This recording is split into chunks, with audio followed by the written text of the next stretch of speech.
Welcome back to the Red Path. Today I'm going to share my World Eater's Force with you, both pictures of the army and the lore that surrounds it.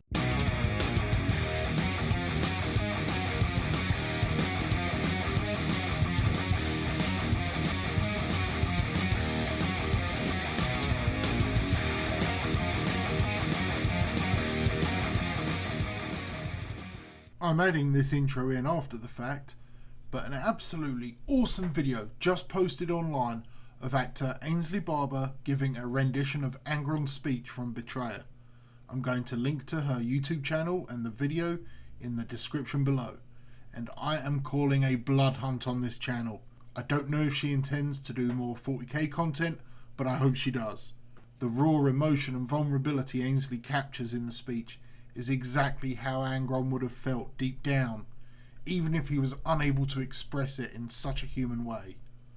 So go forth, berserkers, go to the channel, give the video a thumbs up, hit the subscribe button, leave a comment praising our sister in arms, and let her know that the skulls you bring are courtesy of the Red Path. Okay, back to our regularly scheduled content. Before I start, I want to caveat that this is not a traditional showcase. As I've often repeated here, I am not a talented painter. I paint to put models on the table. I'm proud of them all, but I am well aware that they will win no competitions. I've had several folks ask me to share my army, and I'll be honest, it's easy content for me. Well, I thought it was going to be at least. Taking photos of even this poor quality was rather time consuming. Hopefully they display well enough on screen for you though. Now, where appropriate, I will provide text information regarding unit names, deeds, or anything else of particular interest. I'll also display the units in the following order: headquarters units, then elites, heavy support, fast attack, troops, Lord of War, and finally allies. I'm not including transports as I'm actually stripping my rhinos for an eventual repaint, and I'm not including any of the models featured in my Pile of Shame video. I will, however, begin with the lore surrounding the genesis of the cult of the Bloody Hand and of their Blood Queen. I am no slave, a servant perhaps, but a slave no more. I was born 80 years ago on a world known as the Modus, and it was from there I and some scant few thousand others were captured and enslaved by the gods from the stars. I was still a boy child when taken, but my age did not prevent my captors from indenturing me to mind and body-numbing labour. My youthful body quickly fell to injury, and I was dragged away to be recycled into nutrient by my then masters. Whilst I was not ground down into fuel sludge, I did die there as a child. Was born again as something else that was slave in body but not in mind. As I awoke, chained to a cold steel table, experiencing gross confusion in my kinesthesia, I saw I was surrounded by my sisters, my brothers, my mothers, but no fathers. It wasn't until later that I came to understand why the grown men had been slaughtered and not the women. My captor's fate was daughter to their hubris. As you were not born of the Modus, it is likely I have come to find that you did not grow up under a matriarchy. In our culture, the women folk led our tribes, captained our blood cults, hunted, smithed, and led the rites. Our people are somewhat hardier and stronger than other strains of human.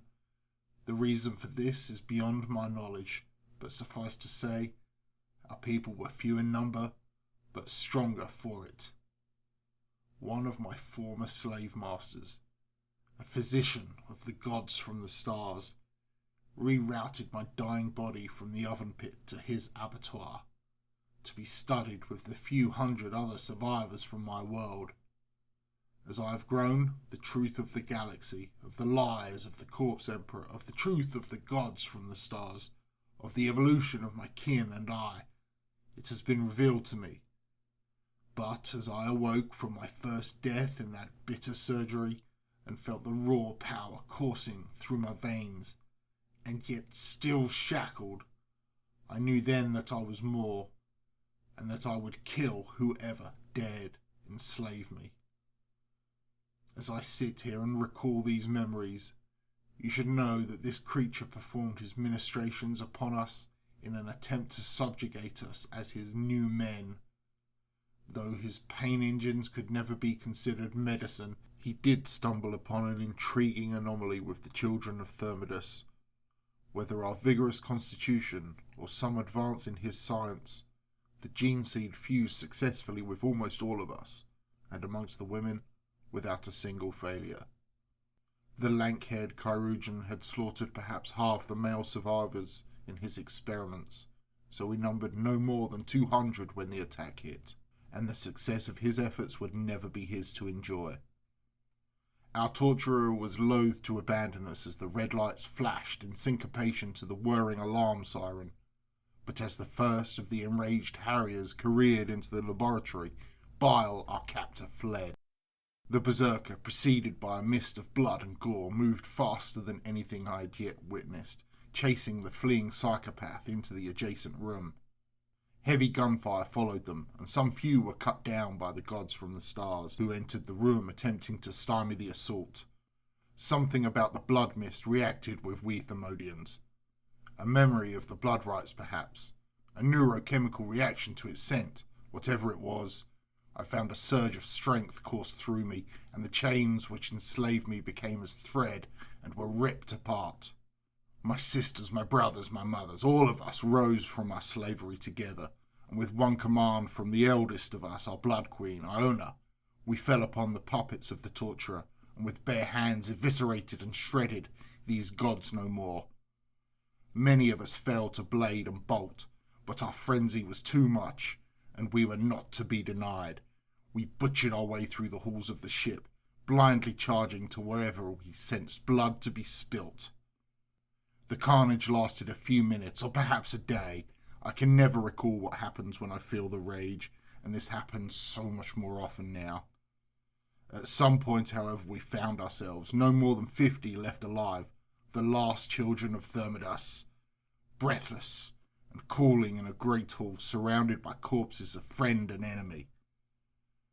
A great door crashed aside, and a dozen warriors clad in the gore red of our saviours entered, great blades and axes whirring hungrily. Our blood rose, and we prepared to murder our way to yet greater glory, but something about the voice of the one who spoke gave us pause.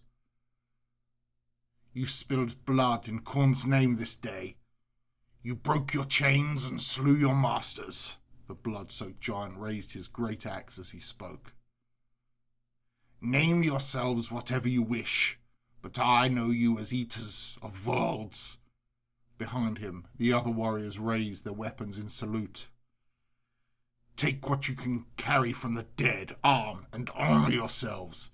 You have 10 minutes, then come aboard the Skull Taker. As he spoke the last few words, his helm began to shudder, as though he was fighting off some sort of spasm. As we have lived and fought alongside these warriors, we have learned of the effort it took the betrayer in that moment not to slaughter us. Now, we fight under our own black flag, a band of warriors 100 strong, gifted with stolen artifacts and plundered materiel, ever allied to the World Eaters, but raging against the galaxy, determined to spill the blood of the monsters who shackle and enslave. No flag, no sign, nor any god will drive us from this path. Led by our blood queen, our cult will murder its way across the stars and tear all empires asunder. That was the lore I wrote for the creation of my warband, highlighting their hatred of Bile and his followers. You will also potentially have noticed I broke the law with female space marines, and I honestly don't give a shit if that's a problem. I'm not here to argue it, but here's a blanket. It's your hobby. Do with it what you will. Now please note that any misogynist comments or anything offensive will be deleted, and I'll go ahead and ask you to unsubscribe, leave a thumbs down, and ignore the channel. But if you're an adult who has no issue with a grown-up playing with plastic toy soldiers in a fictional universe with space elves and sentient fungus who wants to change it up a little, then cool, let's carry on. So, The pictures I just displayed, plus the works in progress featured in my last video, the Pile of Shame, totals in at just over 10,000 points. This is including a couple hundred points in Khorne Demons and a Noctilith Crown, which aren't strictly World Eaters, but it doesn't include my Armiger Knight allies.